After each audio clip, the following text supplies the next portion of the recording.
నీ వల్లే ఈ రాష్ట్రపు సంక్షేమం సత్యం నిత్యం సఫలం.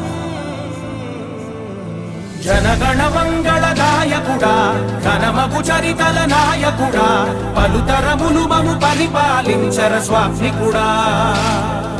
నవయుగ మేధో సైనికుడా, సమయము తెలియని సేవకుడా, యువ నవ్యాంధ్రకు ప్రగతిని చూపర సాధ